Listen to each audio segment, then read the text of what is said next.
እንድታደስ በቃል እንድጸና ነፍሴ የምትፈልገው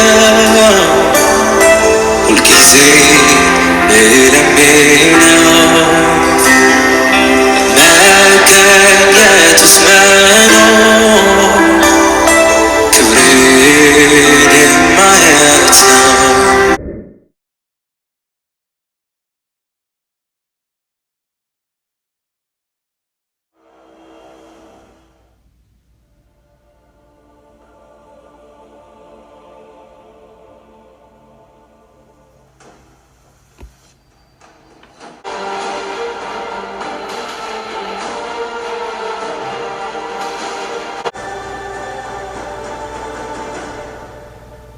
ራእይ ምዕራፍ 6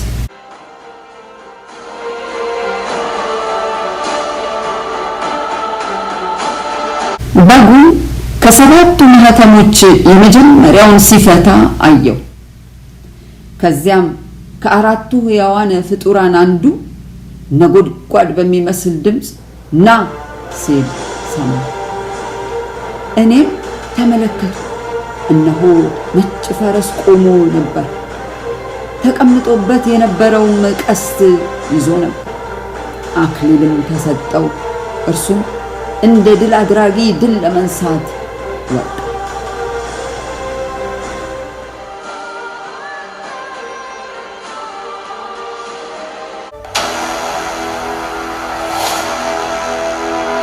በጉ ሁለተኛውን ማህተም በፈታ ጊዜ ሁለተኛው ሕያው ፍጡር ና ሲል ሰማሁ። ሌላ ፍም የሚመስል ቀይ ፈረስም ወጣ። ተቀምጦበት የነበረው ሰላምን ከምድር ላይ እንዲወስድና ሰዎችም እርስ በርሳቸው እንዲተራረዱ ለማድረግ ስልጣን ተሰጠው። ትልቅም ሰይፍ ተሰጠው።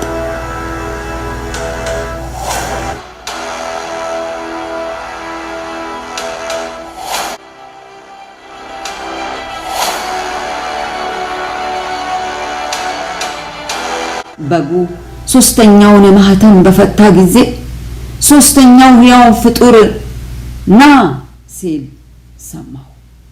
እኔም ተመለከቱ፣ እነሆ ጥቁር ፈረስ ቆሞ አየሁ። ተቀምጦበት የነበረው በእጁ ሚዛን ይዞ ነበር። ከዚያም ከአራቱ ሕያዋን ፍጡር መካከል አንድ እርቦ ስንዴ ለአንድ ቀን ደሞዝ፣ 3 እርቦ ገብስም ለአንድ ቀን ደሞዝ ይሁን፣ ዘይቱንና የወይን ጠጁን አትጉዳ የሚል ድምፅ ሰማሁ።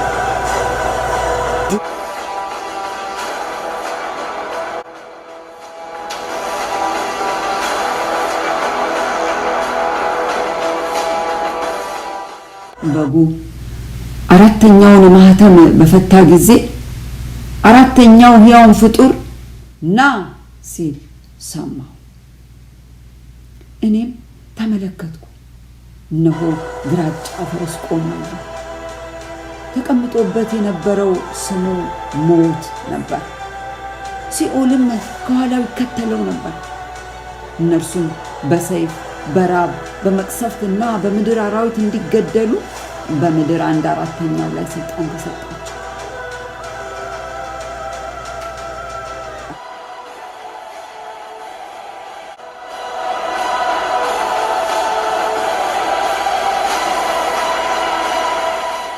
አምስተኛውን ማህተም በፈታ ጊዜ ስለ እግዚአብሔር ቃልና ስለ ጠበቁት ምስክርነት የታረዱትን ሰዎች ነፍስ ከመሰዊያው በታች አየሁ። እነርሱም በታላቅ ድምፅ ሁሉን የምትገዛ ቅዱስና እውነተኛ ጌታ ሆይ እስከ መቼ አትፈርድም? እስከ መቼስ ደማችንን በምድር በሚኖሩት ላይ አትበቀልም አሉ። ከዚያም ለእያንዳንዳቸው ነጭ ልብስ ተሰጣቸው።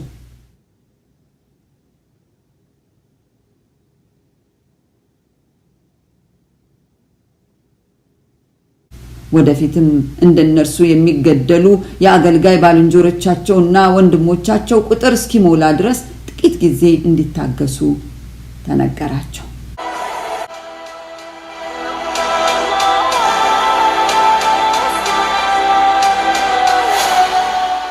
ስድስተኛው ማህተም ሲፈታ ተመለከትኩ። ታላቅ የምድር መናወጥ ሆነ። ፀሐይም እንደማቅ ጠቆረች፣ ጨረቃም በሙሉ እንደ ደም ቀላች።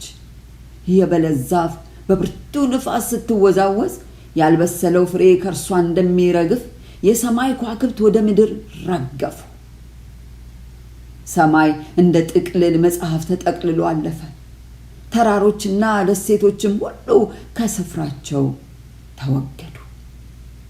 ከዚህ በኋላ የምድር ነገስታትና ገዦች፣ የጦር መኮንኖች፣ ሀብታሞች፣ ብርቱዎች፣ ባሮችና ጌቶች ሁሉ በዋሻና በተራሮች አለት ውስጥ ተሸሸጉ።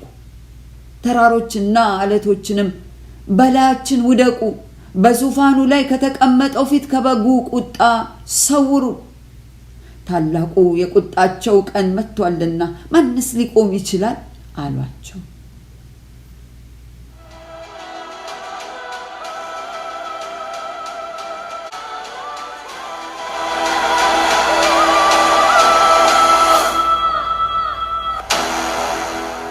በጉ ሰባተኛውን ማህተም በፈታ ጊዜ ግማሽ ሰዓት ያህል በሰማይ ዝምታ ሆነ።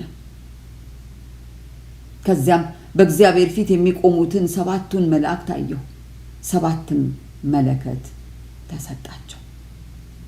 ሌላም መልአክ የወርቅ ጥና ይዞ መጣና በመሰዊያው አጠገብ ቆመ።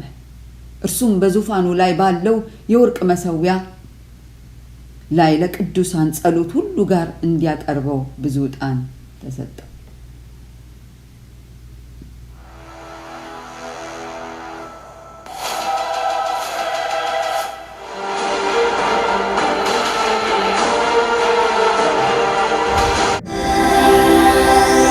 መንገድህን አስተምረኝ የቀናውን ጎዳና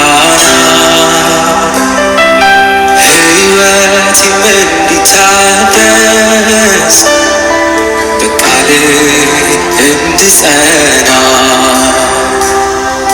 ነፍሴ የምትፈልገው